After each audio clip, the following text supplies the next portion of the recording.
లాస్యానందిత మృతి వార్త తెలిసిన వెంటనే ఆర్ఎండ్బి శాఖ మంత్రి కోమటిరెడ్డి వెంకటరెడ్డి యుటాయుటిని రావడం జరిగింది.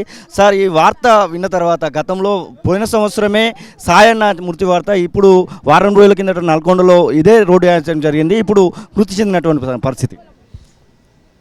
నిజంగా మా తోటి ఎమ్మెల్యే ఎన్నికై 3 మాసాలు కాకముందే మరణించడం చాలా బాధాకరం. మొన్న నల్గొండకు వచ్చినప్పుడు కూడా యాక్సిడెంట్ అయి తలకు గాయమైంది. ఇలా దేవుడు మళ్ళా ఆమెని ఇలా దేవుడు తీసుకుపోవడం నిజంగా ఆ కుటుంబానికే కాదు, కంటోన్మెంట్ ప్రజలందరికీ, సాయన్న అభిమానులకు, రాష్ట్ర ప్రభుత్వం, పార్టీలకు అతీతంగా వీళ్ళందరూ కూడా కంట నీరు పెట్టుకునే సంఘటన ఇది.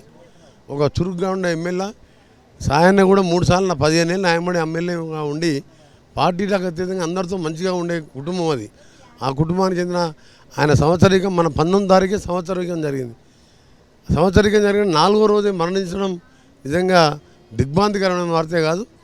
ఆ కుటుంబానికి ధైర్యాన్ని కలిగించాలని, అలాగే ఆమెకు ఆత్మశాంతి కలగాలని భగవంతుని ప్రార్థిస్తూ ఇప్పుడే ముఖ్యమంత్రి గారితో మాట్లాడాను, ఇప్పుడే చీఫ్ సెక్రటరీ గారితో కూడా మాట్లాడినా.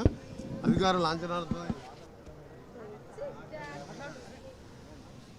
లాంఛనాలతో అంత్యక్రియలకి అన్ని కూడా ఏర్పాట్లు ప్రభుత్వ పరంగా చేస్తున్నారు. ముఖ్యమంత్రి గారు వెంబడే ఆదేశాలు ఇవ్వడం జరిగింది. నేను మాట్లాడగానే నేను హుటాహుటిన తెలంగాణ ఉదయం మార్చరికి రావడం జరిగింది. అక్కడి నుంచి ఇక్కడ కూడా అన్ని ఏర్పాట్లు చేస్తున్నాం. 4 గంటలకు మన అంత్యక్రియలకు అన్ని ఏర్పాట్లు. ముఖ్యమంత్రి గారు ఏమన్నా వస్తున్నారా సార్? ముఖ్యమంత్రి 4 గంటలకు అంత్యక్రియలకు అటు సమ్మక్క సారంకెళ్ళి బేగంపేట ఎయిర్పోర్ట్కి వెళ్ళి నేరుగా వాళ్ళ ఇంటికి రావడం జరుగుతుంది.